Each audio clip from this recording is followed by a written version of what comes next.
កីឡាករនេះរវាងកម្ពុជាជាមួយនឹងឡាវទឹកទី1 round 1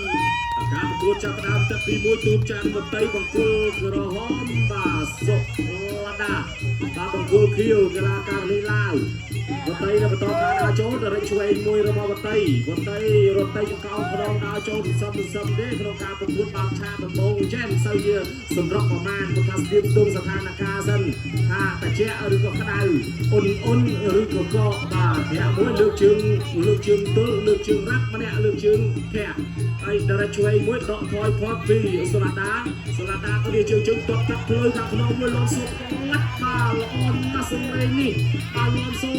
គាត់ស្រួយស្រែតម្រងទៅចាំដតីគេប្រគួតកន្លងមកបរទេសចេះហូបាទតែផ្ដួលដៃគូប្រគួតសម្រាប់មួយដាក់គាត់ជើងក្រោមគាត់កាត់ភាពអមចាក់ជើងជប់សងគ្នាទៅវិញទៅមកពីសូឡាដាហើយនៅគូចាំដតីវតីដល់ឆ្វេងមួយរបស់វតីរកឆ្វេងមកស្ដាប់តោះជង្គង់មួយបោះទាត់សងមកវិញបាទបើជើងឆ្វេងសងមកវិញចំគ្នាក្រមរបស់វតីជើងមួយទាត់កាប់ភ្លឺខាងក្នុងមួយទៀតក្រហមព្រឿងហើយបាទក្រហមព្រឿងហើយសាច់សល្អបែបនេះទាត់ម៉ាំងឃើញក្រហមទាត់ម៉ាំងឃើញស៊ីចម្ពោះហើយបាទបត្រីជើងសិនបត្រីសូឡាដាកំពុងសម្លឹងលើគ្នាបាទកំពុងសម្លឹងរមើកន្លែងទៅនងលើគ្នាបាទមួយជើងកន្លែងណាក៏សាច់ម្ដាយកន្លែងណាក៏មានចំណុចដែលខ្វះខាតដូចគ្នាដែរបាទលើជើងទាត់កាត់គ្រាកអមមួយពីសូឡាដាវតីក៏ដល់ថយមកនេះទាត់កាត់គ្រាកអមសងវិញពីវតីងាកហើយក៏ដើរចូលវតីងាកហើយក៏ដើរចូលធាចេញរបស់វតីគេទៅច្រត់អីសី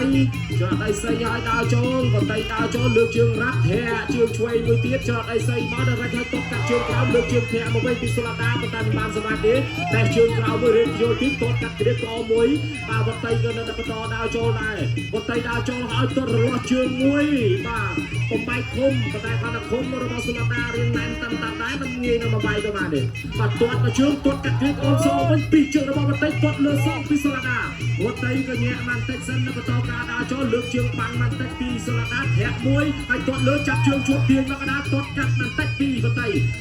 ញាក់ឲ្យខាងជំនាញដើរចូលទាត់បំបែកឃុំបំបែកក្រាប់បាទរបស់សូឡាដាដកថយគៀងមកតែក៏ទៅជីជើងគៀងឆ្វាក់ស្ដាំបោះជង្គង់ចាប់អោបជាប់កាច់ជង្គង់របស់វតីតែក្លេជាប់ពីសូឡាដាបាល់ឡក់ជាប់កន្លែងនេះអត់ឲ្យវតីចេញជង្គង់នេះសូឡាដាកំពុងតែសម្លឹងមើលខាងក្រៅមើលក្បាលគួរបាទមើលជើងមើលមុខបាទឆ្លក់ម្ដាយស្ដាំរបស់វតី